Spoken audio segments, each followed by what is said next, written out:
All right, we're good to go.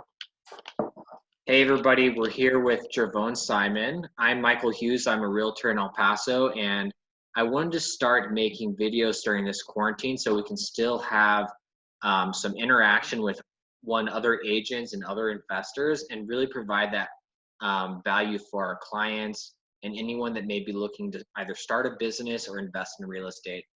So I'm here with Gervon, and Gervon's actually sort of like me because we both started our real estate businesses while on active duty, and one being an agent and one investing. So I want to bring Gervon on as the first video, and we can talk about how you got started, basically. So Gervon, would you like to introduce yourself and kind of tell us about yourself? Yeah, so it's Gervon, not Oh, I'm Gervon. sorry. uh, yeah, so I'm Gervon Simon. I'm an agent here in Tacoma, Washington, right outside of Fort Lewis, and or Joint Base Lewis McChord. Um, I, I honestly, for me, I kind of knew I wanted to be an investor. I didn't know exactly how far in the real estate I wanted to go, and I never had like any thought or idea of becoming an agent at all.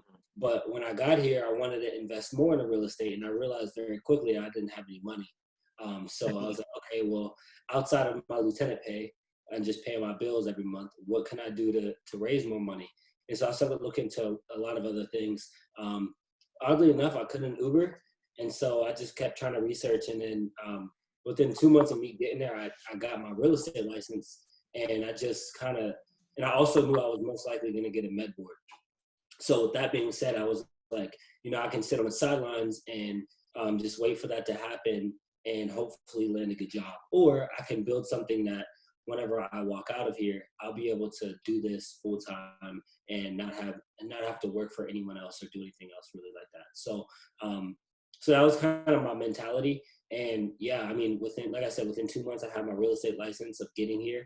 And then from there, I just really built a big network and clientele in the area.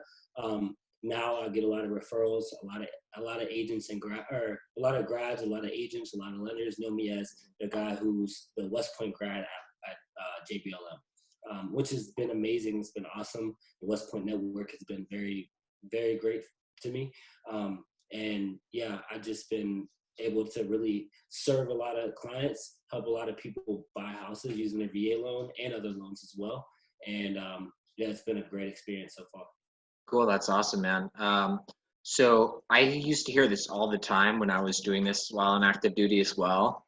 I'm sure you've heard it a lot too. People would just come up and say, like, how are you doing this? How are you balancing the time of being, an active duty officer and doing a real estate business part time? I know, like, now doing real estate full time for myself, I feel like I'm always busy with it. It's like consumes my life sometimes, but so can you kind of talk that piece and how you're able to do it while on active duty and sort of balance those time demands? I guess really my biggest thing was time management. Just I knew going into it, it was going to be difficult showing houses and stuff like that. So a lot of times I would bring a change of clothes in my car to Yeah. work.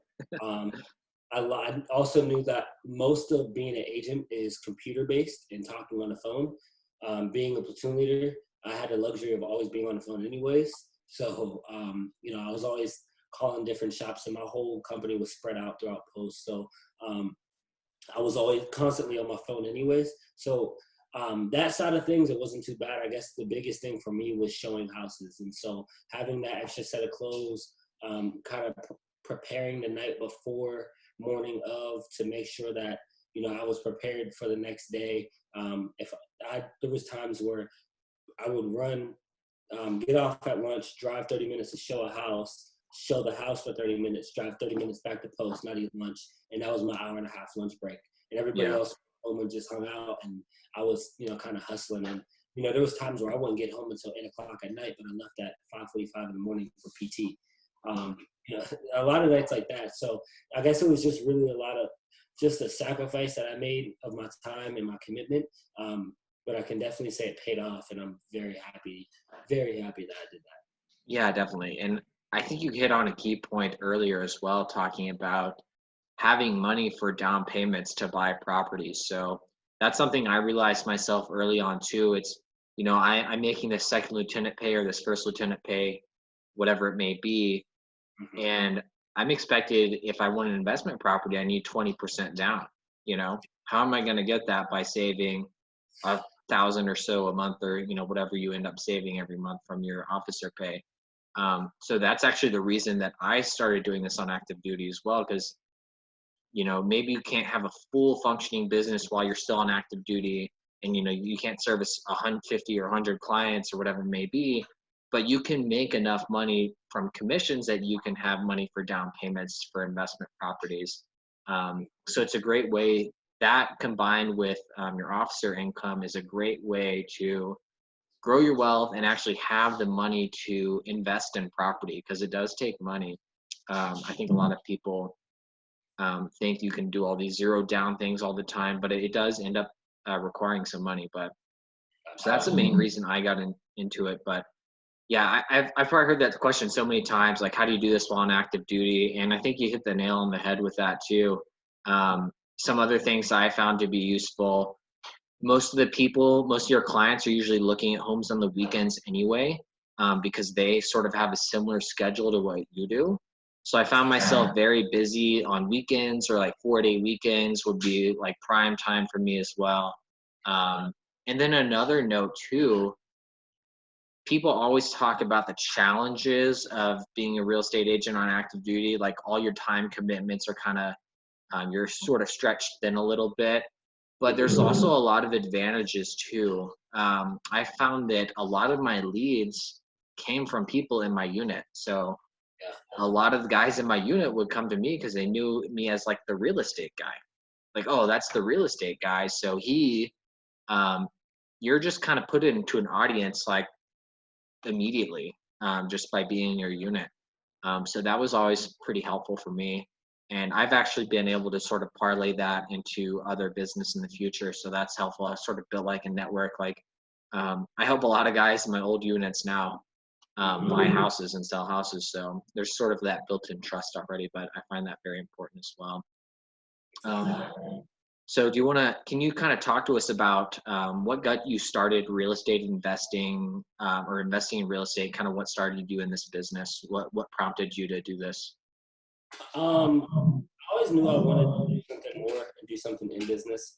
I think that for me, when I want to say towards the end of my Cal year, so junior year, at West Point, I got an email from a bunch of other prepsters saying like, hey, you know, we want to kind of have a group that, you know, pushes ourselves and we talk and have discussions about different finances and stuff like that, and investing money and stuff like that. And somebody recommended the book Rich Dad Poor Dad, and I mean, it's cliche, but I read it and it changed my life. And it changed the way that I thought about everything, right?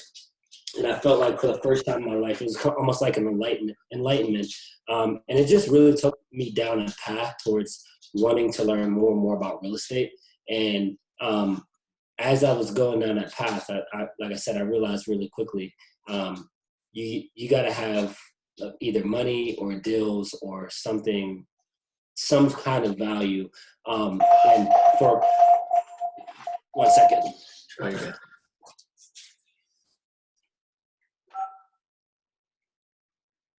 All right. I don't know. My security system was working. And so I think for me, like going down that path of trying to learn as much as I could, because I didn't have the money and I didn't have deals, just trying to just learn as much as I could. It ended up being a perfect situation for me to become an agent because I had the knowledge, and I had good people skills and I had a good network. And it was like, okay, now let's try this, you know, try to help people buy homes. And it just ended up kind of just falling right into place. And in 7 months, I ended up I started to become like a high volume agent in my firm. And yeah, it's been pretty awesome to be able to help people and use my knowledge that I gained from all that time to help people now. Yeah, that's awesome, man. I think I sort of did a similar path as well. I think it was after West Point for me, and I had always invested in like stocks and sort of the traditional like Roth IRA type deal. And I was like, you know what, I want something to really accelerate my money and make it work for me like harder than what I think I'm getting in these stocks. So I started looking into just different avenues for that, and real estate was a very natural fit for me. And I think it's just a great way to grow your money. And I also read Rich Dad Poor Dad, of course. I think it's a very foundational book for a lot of people. But yeah, so I sort of did the same thing, and then um, really, I think it's all about having positive habits and really just treating your money right. Basically, whenever you get money, like, what do you do with it? Do you spend it? Do you invest it? Do you save it? If you're going to be successful, you need to save and invest pretty much all of, like, most of your money, I would say. Yeah. So I think that's very important for sure. But did you have anything else you wanted to talk about? Sort of maybe what your market's like over there in JBLM, or? Yeah, no, for sure. So Tacoma was actually last summer. It was named the hottest market in the country, the hottest real estate market in the country. And I know before the coronavirus, I think it got even hotter, and I didn't think it was possible.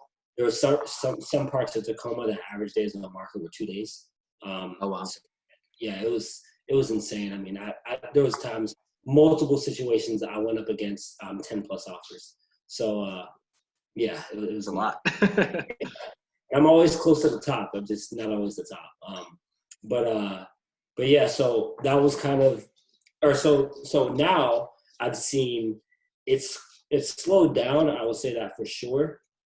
But I wouldn't necessarily say that we're in, at least in our market, in terms of the real estate market, we're not in a recession here, I wouldn't say. And I'd have to look at some harder numbers to see exactly what they say. Yeah. But from what I'm seeing in my thumb that I have on the market and helping buyers, because people are still looking to buy here.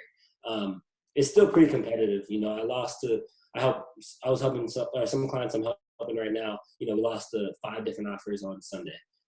So it's still kind of an indication that people are still looking to buy, looking to sell. And I think with the real estate market, or the huge military base that we have right here, a lot of people coming in and coming out. It's peak PCS season right now, or at least we're coming on it. We have a lot of people that are coming in and out of Washington looking to buy and sell their homes. So that demand is still there. It may have slowed down just because a lot of things got put on pause, but I anticipate in the next 3 or 4 weeks that it'll be right back to where it was. Yeah, very interesting. I've definitely heard the same thing with regards to the JBLM area. That's like very competitive. El Paso's not that competitive. It can be at times, but we're a little bit slower paced here, I'd say, than your area for sure. Not nearly as many like multiple offer situations, but yeah, I think with the COVID thing, I hear that question a lot too. It's what's the market like? Have you noticed a change in prices or inventory or anything like that? And I would say a short answer would be no, at least for my area as well. People are still buying, people are still selling, and I just had a few clients that we were in multiple offer situations in the past like week or so.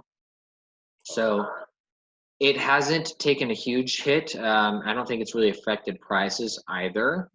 I think the biggest impact we've had, and I'm sure you've probably had something similar in your area as well, people who usually take like weekend trips out here, or maybe they're coming in April or May, they've had to kind of postpone and push back to whenever they can actually like PCS. So that's sort of what we're seeing as well. I expect what will happen, my prediction is that we'll have like a very big backlog of people who kind of all come at the same time. So we'll just be kind of like easy going for a month or two, and then whenever this is over, who knows when that will be, but we're gonna have like a ton of people all at the same time.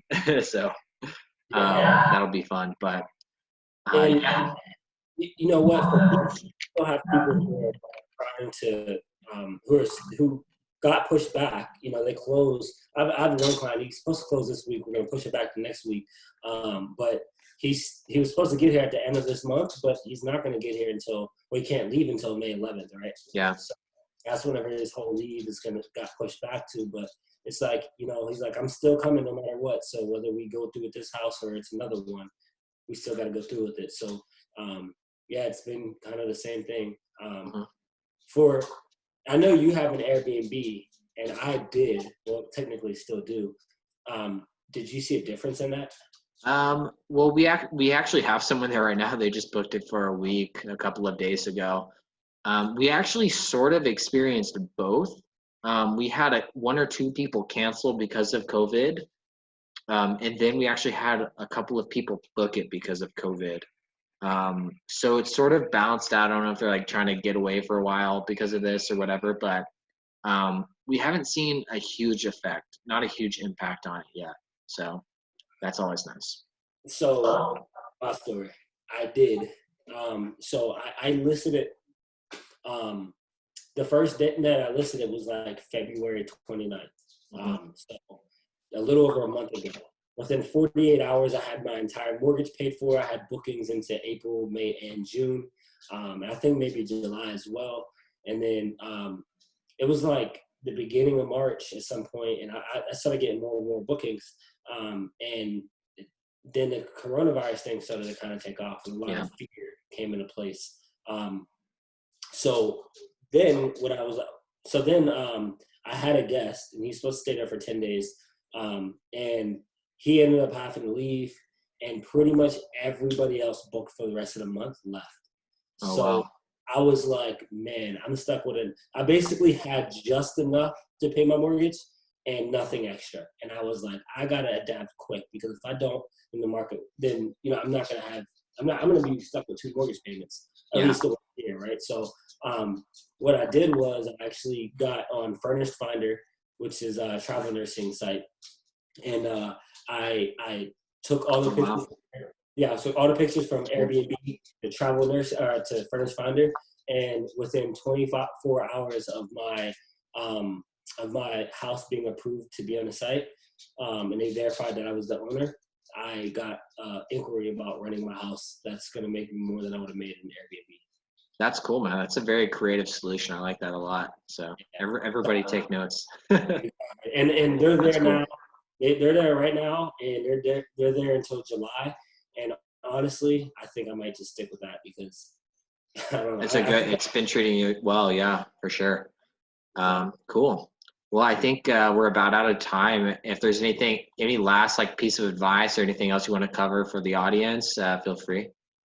Yeah, I would just say, honestly, I always tell people, if you're able and you're willing, or if you're able to financially, and it's not going to put a burden on you, buy a house. Look into I'm not saying just jump into it, but do it in an intelligent way.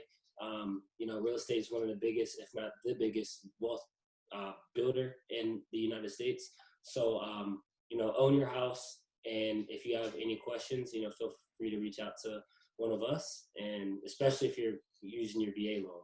So. Awesome, man. Thank you. I appreciate your time. A lot of value brought by, I say, how do you pronounce your name correctly? I want to make sure I get it right. It's all good. Yeah. So it's Gervon. Gervon. Okay, Gervon. Got it. Cool, man. I appreciate you. Thank you for coming on, and feel free to share this around, and just let everybody know. Absolutely. Thanks for having me. No problem. Stay healthy. Stay safe. You too. Cool.